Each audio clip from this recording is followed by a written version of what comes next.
in South Africa. But very recently, he created a little discussion panel looking at ethical and moral frameworks of Islam today in the 21st century. And I can remember starting that by him giving us a reading of Hannah Arendt, who was one of my very favorite people in history. So Abdulkader Tayob actually obtained his doctoral degree in 1989 at Temple University in the United States, and is a recognized scholar, as I said, of modern Islam in general and Islam in Africa in particular. And I don't know if any of you have had the privilege of actually reading through one of the publications that used to come out of his department called the Journal of Islamic Studies, which covered a very wide area, especially in Africa, on matters pertaining to Islam. Currently, he's working on the interface between religion, Islam, and ethics. He is widely published. He's a great teacher. He's very well loved, and I think you're going to love him just as much after he's given you his lecture. Thank you very much.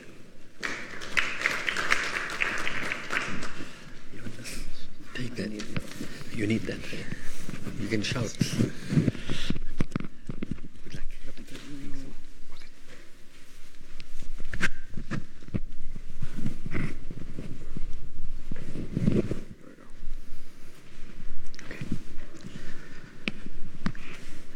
So thank you, Anwar, for that introduction. And thank you very much, all of you, for joining me and for joining me in these next few lectures that I have prepared. Not necessarily on modern Islam, as you may have noticed from the lecture, but on a topic in classical Islamic thought, in the history of Islamic thought that I worked on right in the beginning. I mean, at least my PhD dissertation was on this. So it's a little bit of going back to some of my very earliest work and work that I have continued to relate to as such. I hope my sound is okay. I can hear a little bit of echo, but is it okay? Right? Okay, thank you. So it gives me great pleasure. Okay, okay, I think that should be fine. So it gives me great pleasure to introduce to you the history of Islamic thought at this year's summer school. I know that there might be different levels, those of you who may know more about Islam and those who may know less. I've tried to prepare these lectures that in such a way that they are accessible to you all, providing some basic information, but at the same time challenging all of us to think about the history of Islamic thought in a way I think that you may not have heard about it. So it's a little bit for people who know less, and I hope challenging also for those who may know the basic outlines, what I'm going to say. So with these lectures, I will introduce you to some at least 5 key figures that I believe have invented or given shape to jurisprudence in Islam, political thought, mysticism, and theology. But I'm not only interested in presenting these intellectuals as artifacts that we can admire. I will be sharing with you some of the questions that they've raised and how they developed the form and content of Islam for Muslims in general and for the study of Islam in particular. These questions are asked, I think, in all societies, the ones that I'm going to be posing, and can be appreciated once we know the language within which they are posed in a particular religion, in this case, or culture. My aim is to introduce this language and the questions that animated them. So let me just make sure that... So my perspective of this history is that these intellectual contributions are a construction and a reconstruction that started immediately after the death of the Prophet Muhammad. So I came across the following statements when I was writing my PhD dissertation many years ago.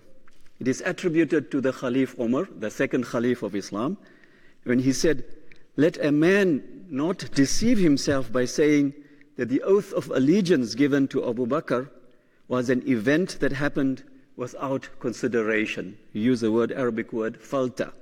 Admittedly, it was so, but God averted its evil.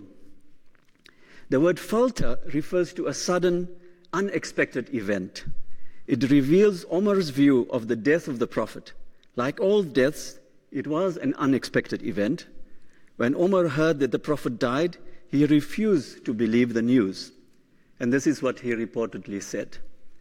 Some of the hypocrites alleged that the messenger of God is dead. By God, he is not dead, but has gone to his Lord as Moses went and remained hidden from his people for 40 days. And he went on, Moses returned after it was said that he had died. In another statement attributed to him, Omar revealed his bewilderment again. He said, "O people, yesterday I said something to you that was based on my own opinion.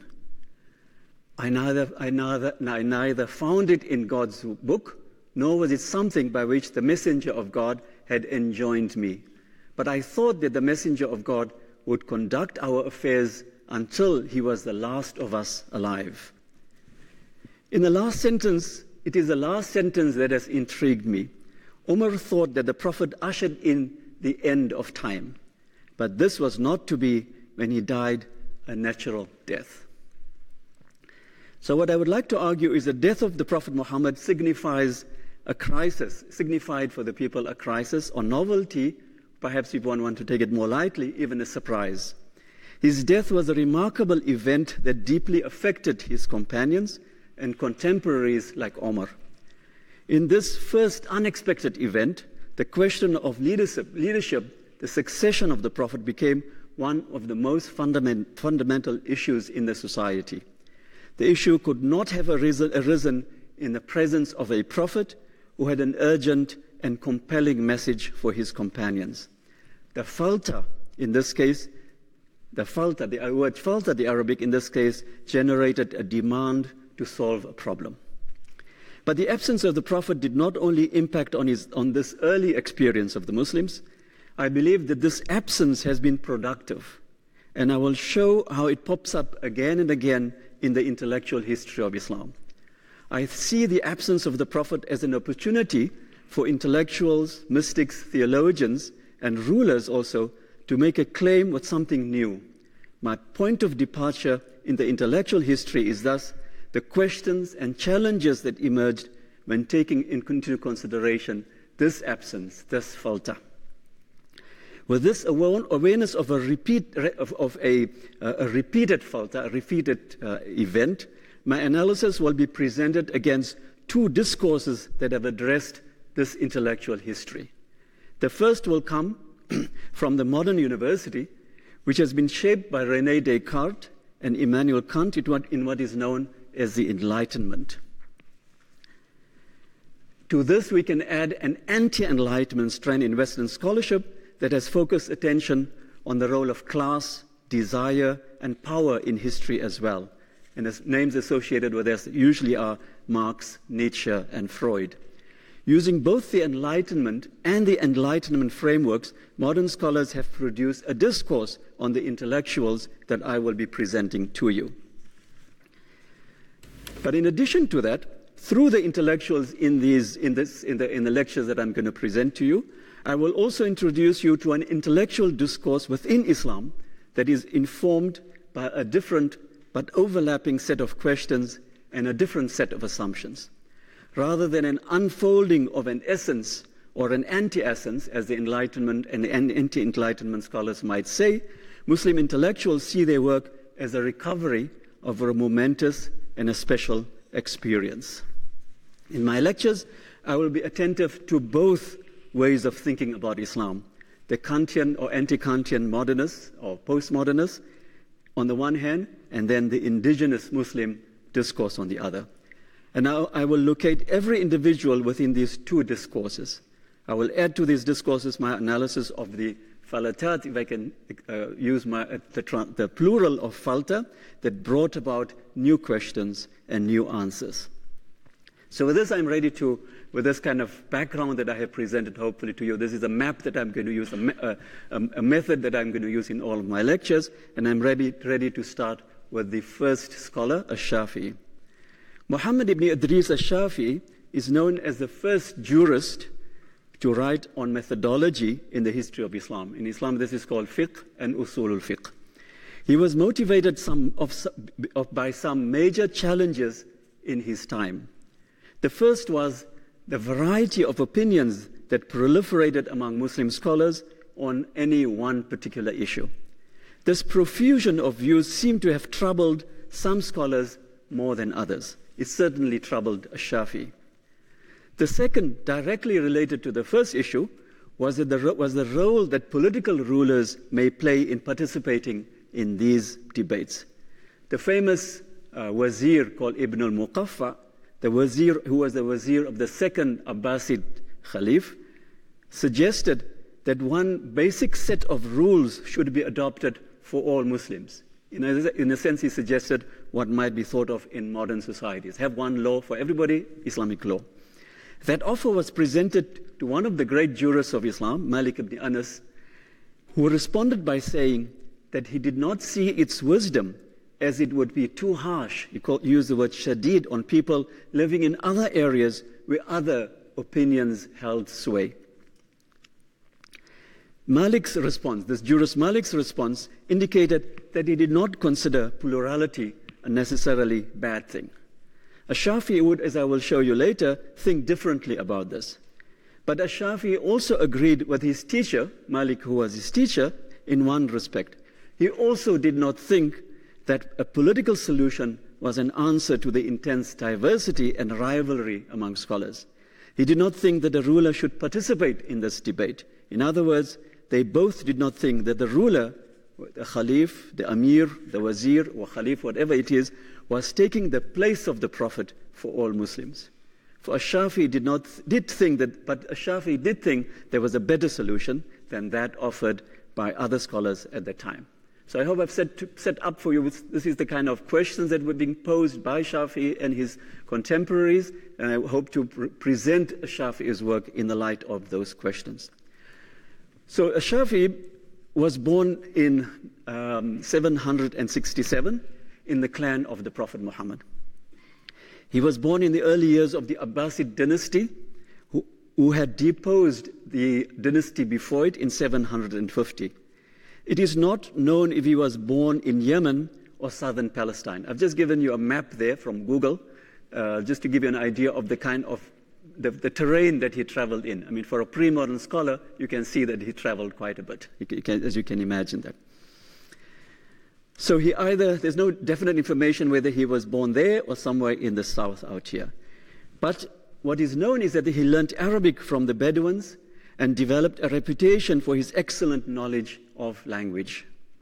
This focus on language was to become central to his methodology. He devoted himself to scholarship and spent time in the major cities of the Caliphate at the time. He studied with, as I said, Malik ibn Anas in Medina, if I can just use in Medina, which was there, until the latter passed away. He was sent to Najran in the south to perform an official duty, but whilst there, he joined Alawi, a Shiite rebellion led by Yahya ibn Abdullah. The rebellion failed, and he was brought as a prisoner all the way to Baghdad. He would have been executed by the Khalif, if not pardoned through the intervention of an Abbasid judge, somebody who became a group of people who became his rivals, but who then at the time asked for his pardon. This person his name was Muhammad al-Hasan al-Shaybani. In spite of his political position, al-Shafi'i was offered a post as a judge in Yemen, but he refused that. He stayed in Iraq, what is known today as Iraq, that is the Euphrates, between the Euphrates, and traveled between Baghdad and Mecca and Medina for about 10 years. Later he went and settled in Egypt. In Egypt, he met opposition from the Malikis for his views, the students of Malik, his own teacher, who opposed him when he went to the Cairo was at that time called Fustat. He wrote his work. Some people say that he wrote it and died in Cairo at the age of 54. And this is the tomb that has been established much later in his life in Cairo.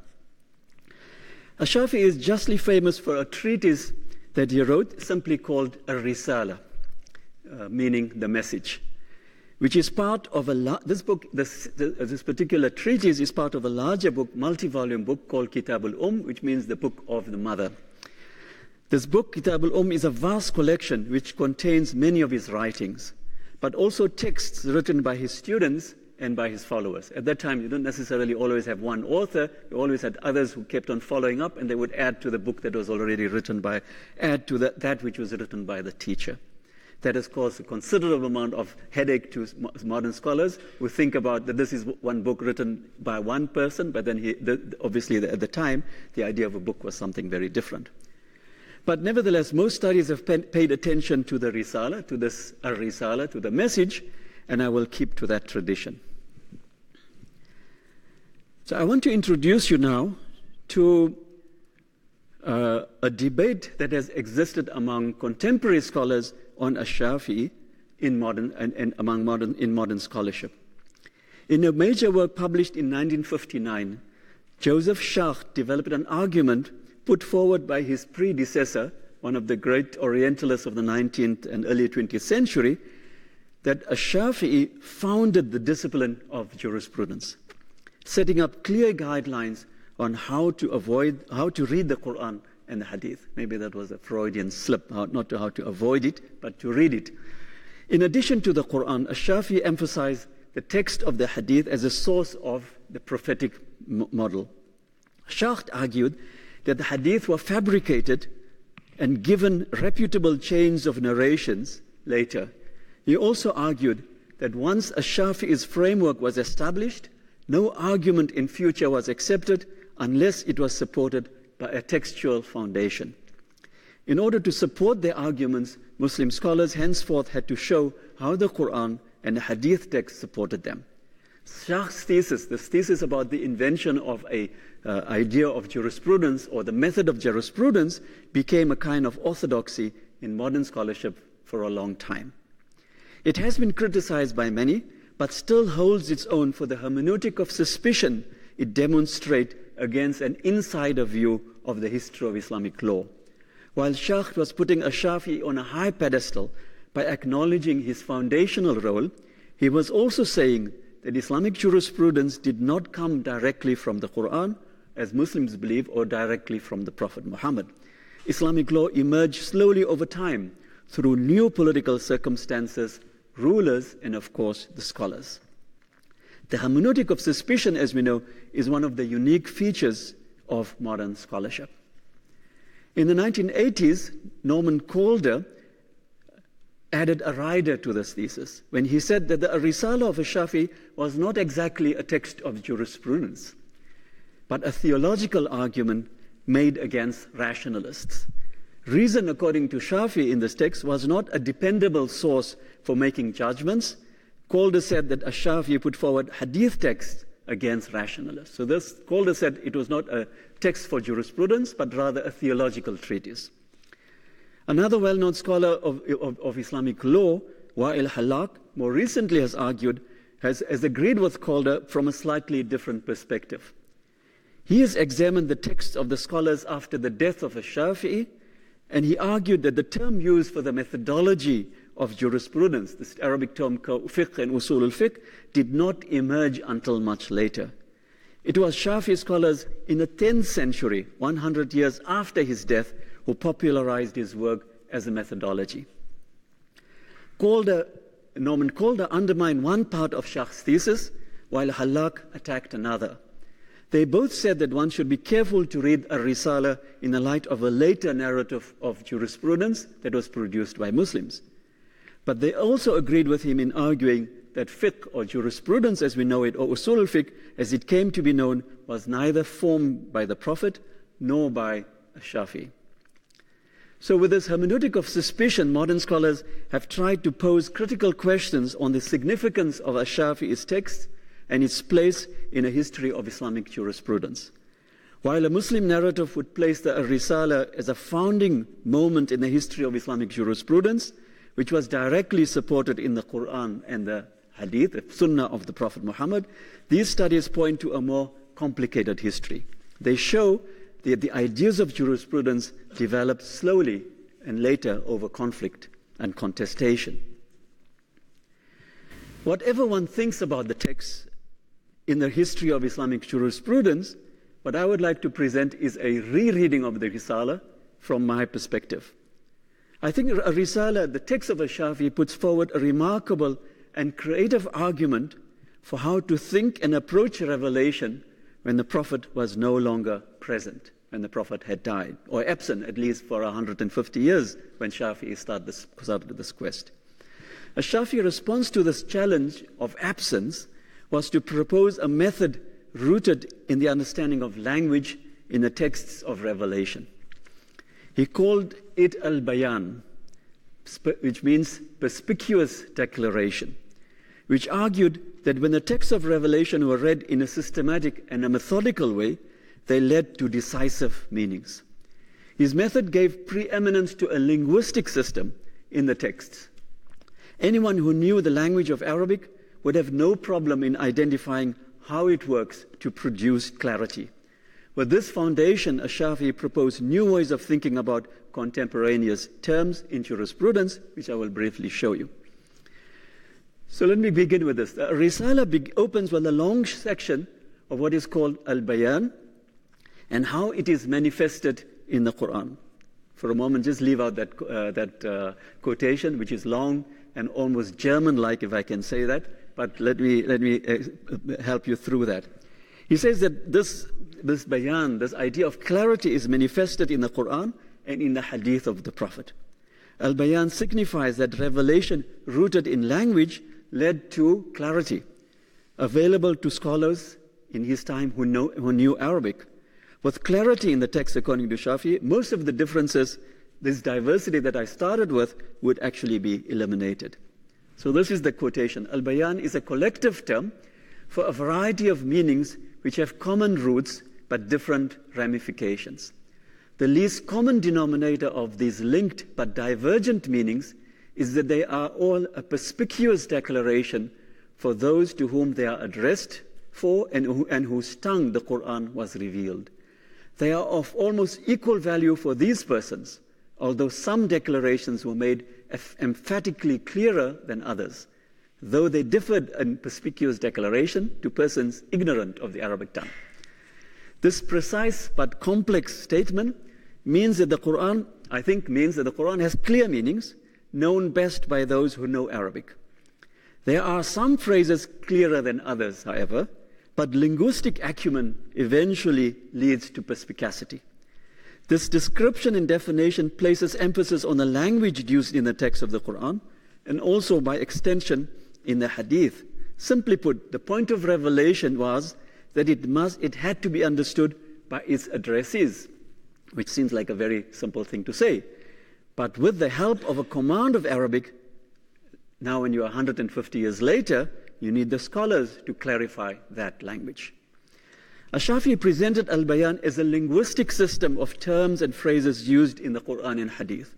The Quran and Hadith together provide clarity on what must be done by a believer. He goes on to distinguish between verses and Hadith that signify a general application from those that are directed for specific places and times. He addresses cases of ambiguity in the Quran, and then also verses that are abrogated, or at least cancelled from one to the other. In each case, he begins with the Quran and then elaborates on how Hadith texts work with the Quran. For example, a verse in the Quran commands believers to perform prayer, and Hadith texts provide the specific details. When Shafi'i emphasizes the clarity of revelation, he also implies the clarity of the Sunnah in Hadith text. Now, the Sunnah, I've been using this word a lot, so let me just quickly. Sunnah refers to the example of the Prophet Muhammad. The Hadith refers to a text that says what that example is. He sees the Hadith text working with the Quran. In several examples in a Risala, he shows his disagreement with scholars who do not use Hadith texts to explain the meaning of a verse. While scholars before him discussed the Sunnah also discussed the Hadith in the light of Hadith reports, they also took into consideration local practices, which they often called Sunnah as well. So they would call this the Sunnah of Medina, or the Sunnah of Iraq, or the Sunnah of Damascus. The Sunnah in some of these scholars did not only refer to the Sunnah of the Prophet. Al-Shafi'i emphasized the Sunnah of the Prophet that were present only in a text. So that's why he could actually could move towards defining the revelation as a text and then a linguistic system as a way of opening up or revealing what that revelation was. But what about differences of opinion and diversity, especially when you read a text? If the Quran and Hadith offers such clarity, does this mean that there should be no differences of opinion? In a word used at the time, how was one to deal with something that scholars at the time called ikhtilaf?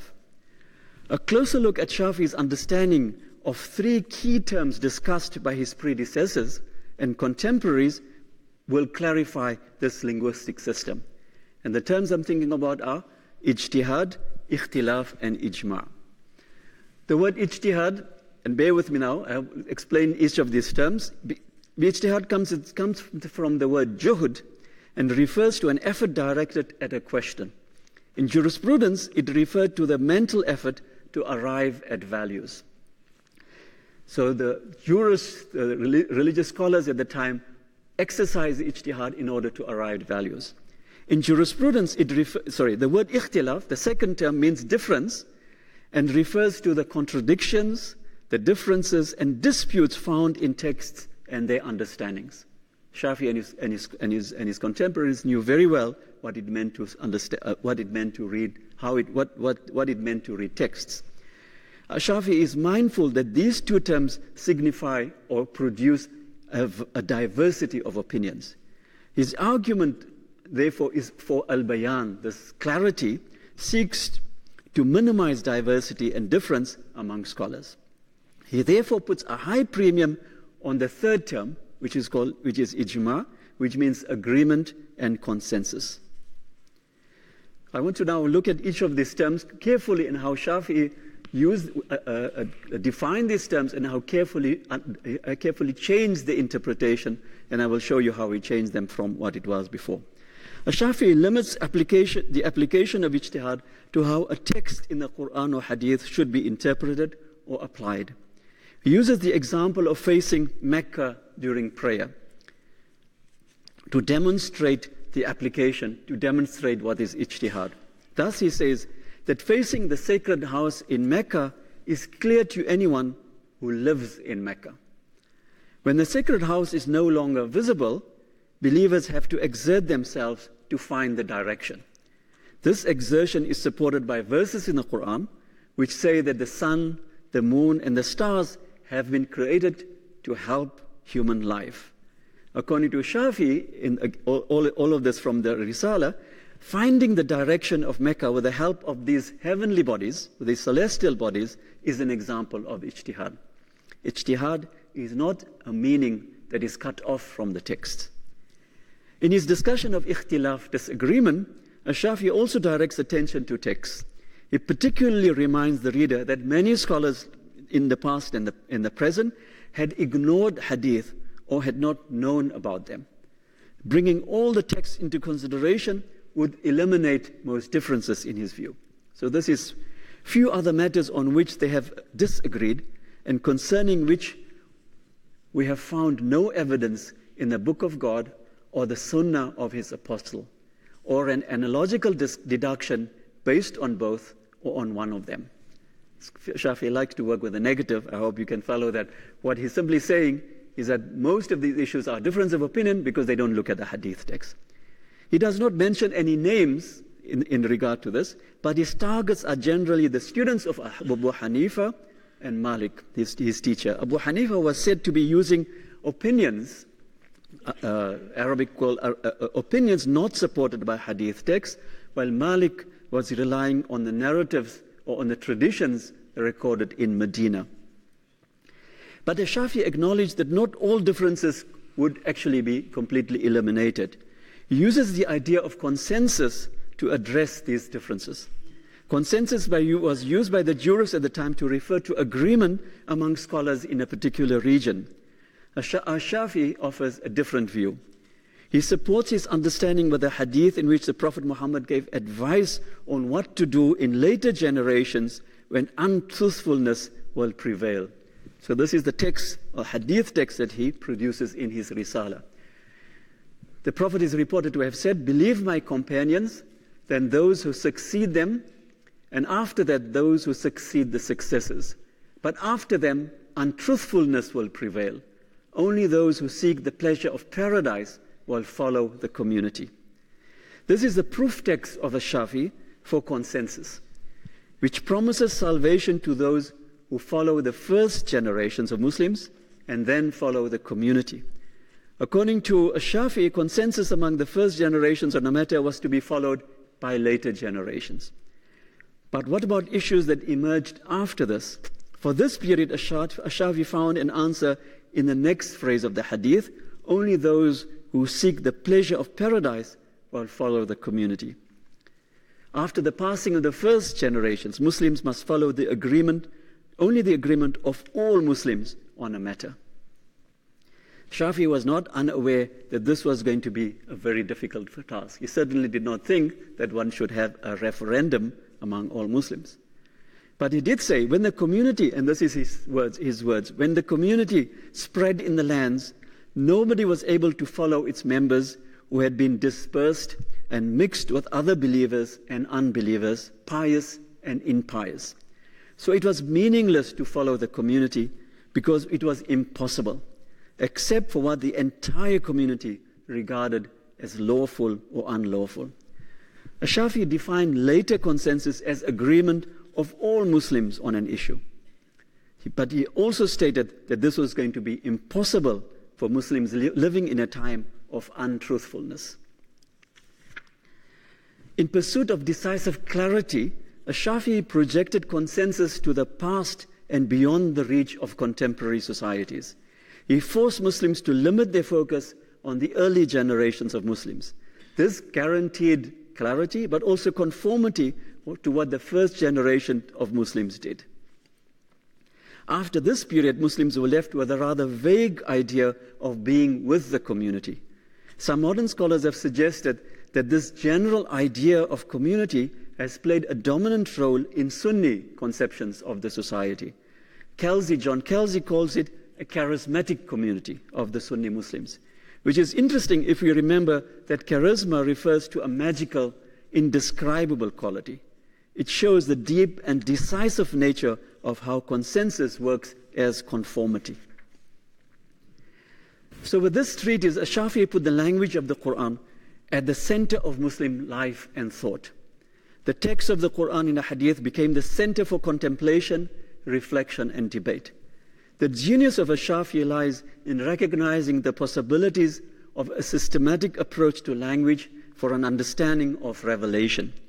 Once the immediate time of revelation was in the past, a methodology was needed to produce access for later generations.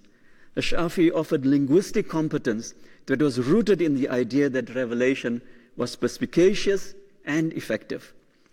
With a proper understanding of Arabic, one could find a way to that first reception of revelation. Henceforth, scholars of Islam developed these ideas in their examination of the complexities of language usage in the Quran and Hadith, and in the examination of language in general. So the intellectual history of Islam is very well known for exploring the linguistic qualities of Arabic particularly.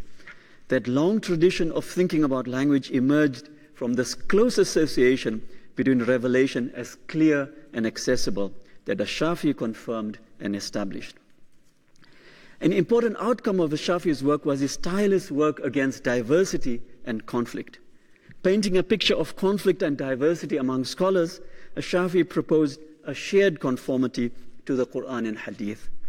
Through the pen of al-Shafi'i, Muslims came to understand, or Sunni Muslims I should say, that values that emerged from a divine command were decisive and final on every matter that appears in everyday life.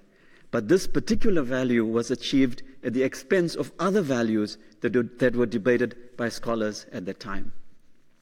I want to turn to one well-known example debated by scholars to show you the picture that emerged from what Shafi'i, in the end, suppressed in his quest for clarity and conformity. And this is a text that I'm looking at from Abu Yusuf, who was a student of Abu Hanifa and later judge during the Abbasid. He was slightly older than Shafi'i, But his own student, Muhammad al-Shaybani, had obtained a pardon from execution for al-Shafi'i. As a judge, Abu Yusuf was a judge in the Abbasid court. So remember, Shafi'i himself did not want to be part of he refused to be accepted as a judge. Anyway, just some kind of background there. But Abu Yusuf is, especially by Shafi'i scholars, by the followers of Shafi'i, is said to have changed his mind on many matters frequently, someone who would be criticized by Shafi'i for doing so. But I would like to share a case in his book, Kitab al-Kharaj, the book of taxation, which he wrote for judges and rulers at the time. This is a widely discussed case among jurors of what to do with spoils of war, when to distribute them, and to whom. There were two major views on this matter. One view argued that the spoils of war were to be distributed among the soldiers on the battlefield at the end of a war, or at the end of a battle. The second view said that it had to be first taken into the treasury. The spoils of war had to be taken into the treasury. Most of the companions of the Prophet favored the former, favored the distribution of the spoils of war among the soldiers, while the Khalif Umar preferred the idea of taking it first into the treasury. What is significant is Abu Yusuf represents Umar as someone willing to consider the various views of the companions. Unlike a Shafi'i, he does not seem to present the text as a decisive and perspicacious argument, al-bayan, and he does not place opinions standing against a statement from God and the Prophet.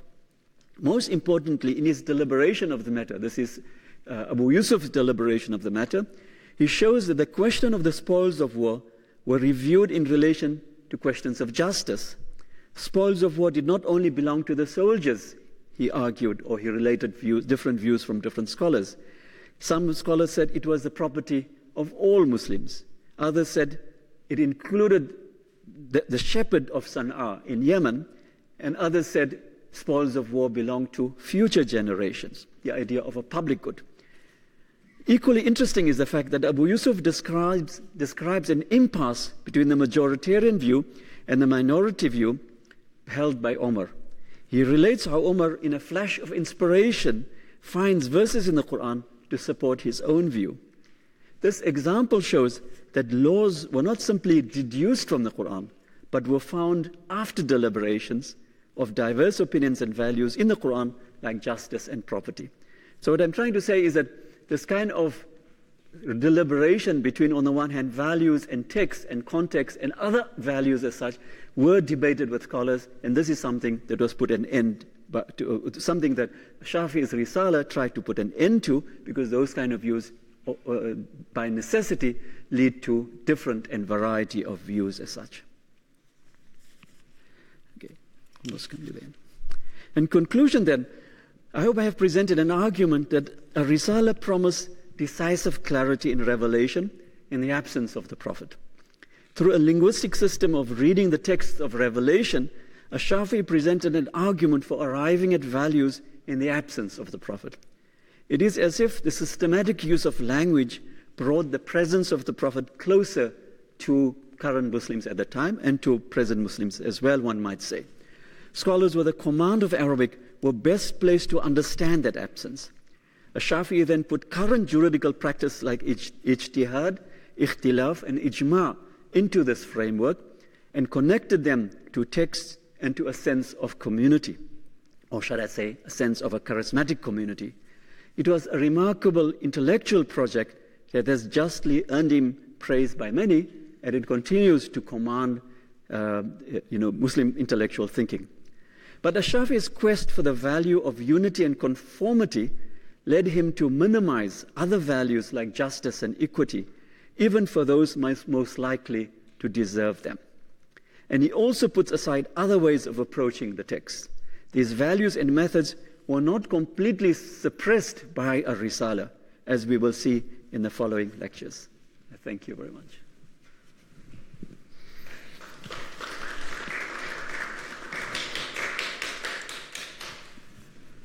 So that was the first lecture. I hope that that has provoked some questions. I know there might be some questions for clarifications and comment as such.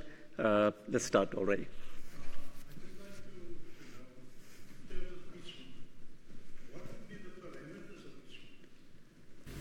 Because if we had ijma is normally practiced where there is no Texts. Yeah. So what are we saying? Is ijma the way I feel about this thing, or is it because of my Yeah. way of life and Okay. the way that I value things, my morality, Okay. that the ijma is then derived from that way? Well, If that is the case, then it will differ from time to time and groups of people to people. yes, this is exactly what Shafi'i didn't want. So the tradition before Shafi'i, in fact, the word ijma has got a longer history. So let us keep to the Shafi'i if you don't mind. Maybe that will help us to think while you are thinking about it. So the ijma means consensus was before scholars would actually come up with different opinions on an issue like, for example, spoils of war. When you come to the direction of Mecca, that's what I related at that time. You can think about contemporary context. There are many different opinions based on the fact that there are texts, and not all the texts are always relate to that particular issue. So if you have, before Shafi, people who would deliberate, who would disagree on these things, and then sometimes they would say that there is all the scholars of Damascus or all the scholars of Medina agree on this matter, and this is their ijma. That's what they would say. But Shafi said, no, you can't do this kind of ijma. This kind of ijma is not acceptable. So he says the ijma is we will only accept if all the companions of the Prophet and the first 3 generations, companions and 2 other generations, only if they agree, then we will accept that as something that is compulsory on all of us for the rest until the end of time. But he also said, well, because of the fact that you cannot have agreement on every issue, he also sort of suggested the idea of ijma of the whole community. And as he said, that was almost impossible to do that. So you were right for saying that you can think about ijma. Normally it is thought of when there is no text, yes. Yeah. But that also means that it can't be static, because it needs to be changed as the society develops. Yes.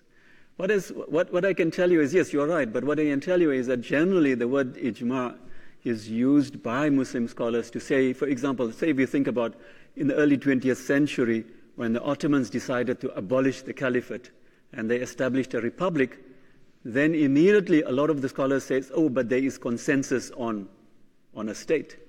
So you must have, because all the Muslim scholars, they say all the Muslim scholars, and this is what the ISIS also said, all Muslim scholars in the past have agreed that Muslims must establish a state. And so therefore there is a consensus. But actually when you sort of take it all the way back as such, there are some disagreements, but the disagreements of only some of the scholars are accepted, not all of them. So therefore Shafi'i took the slightly more careful approach by saying that basically let us consider only the ijma of the first 3 generations. We don't want to deal with this problem. But I think it goes back to the idea that unlike his teacher Malik, he felt that too much of diversity was not good for the society. So there's a kind of a very strong desire on his part as a kind of an ethical, moral obligation that you need to have, lessen the differences among people. And I think that is often, what you find in states and societies and. Yes, please.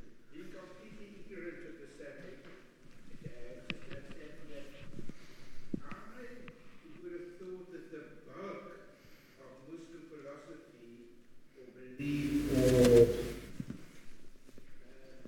basically was accepted by everybody. That the differences were, if I may use the word, relatively on the periphery, on the less important, less basic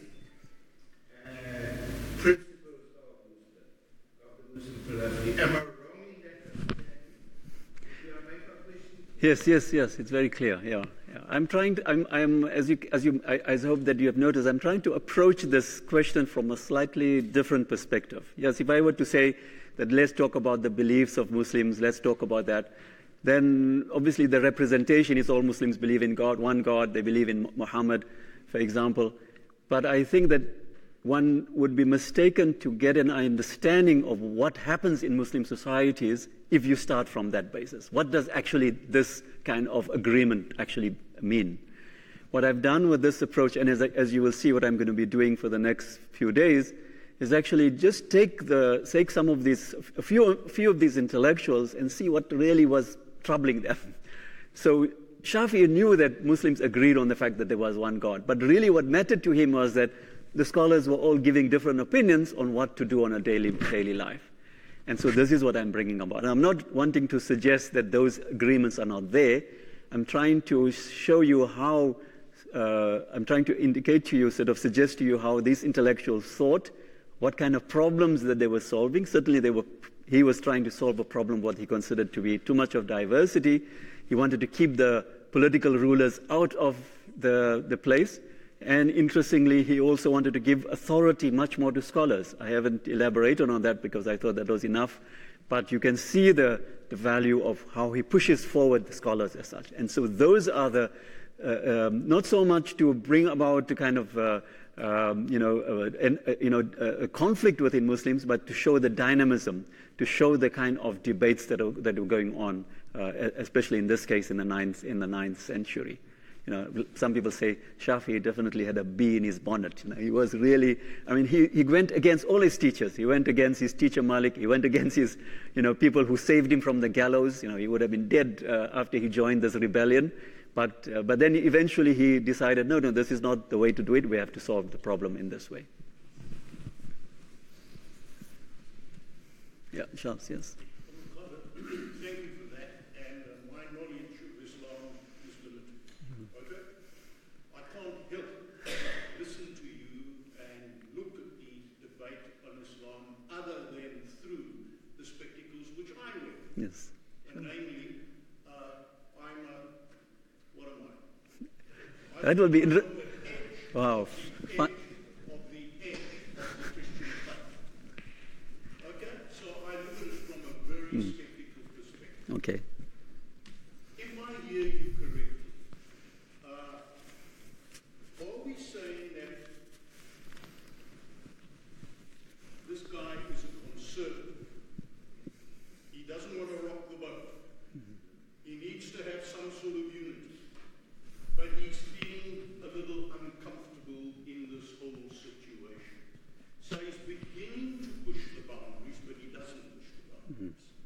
But could we see him as an early transitional figure who is opening up the possibility of debate, interpretation, which goes beyond the Prophet and his immediate successor? Yeah. Okay, thank you very much. I finally know where you are, who you are, and what you are. Okay, so I think you're right. It's perfectly. I would say that he is a kind of a marginal. It was not so much marginal, but a liminal figure. So on the one hand, you can see the conservatism in him because he wants to limit the kind of diversity. So, and I think that the limiting the diversity, he also wants to limit the exploration of ideas. So before him, like I suggested in the last part, people were talking about issues of justice and issues of equity. I was shocked when I read this, which I read only now in preparation for this lecture, that people like Abu Yusuf were actually thinking about public good. When they, obviously it was in the context of conquest, right? So that was not necessarily a public good for everybody, but certainly in the Muslim empire, they were thinking about the shepherd. He was actually even thinking the shepherd in Sana'a has a share. But with Shafi'i, basically the scholars, and I would agree with them, basically tend to limit that kind of, exploration.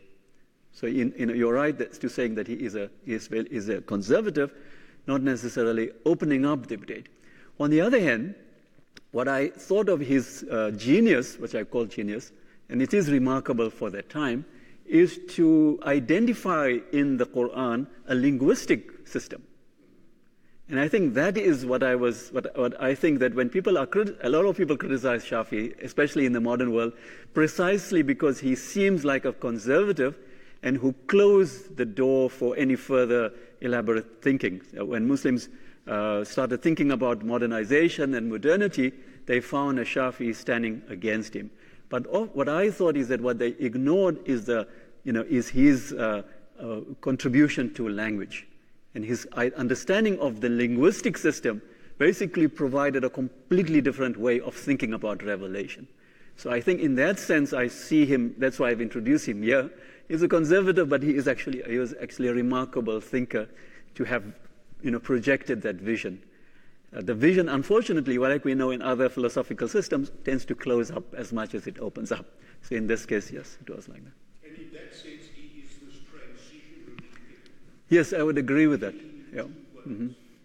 Well, he closes up this deliberation that happens before, but he also begins a kind of a time when now deliberation is only based on the Quran and Hadith.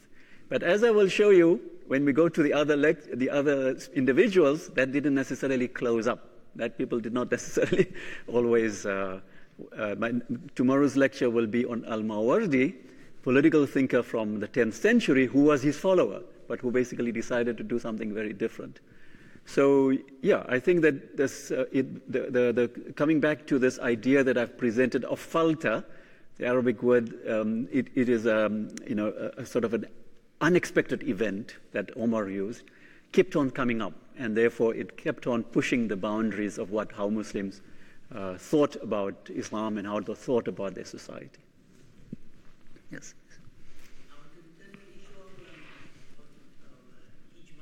Mm-hmm.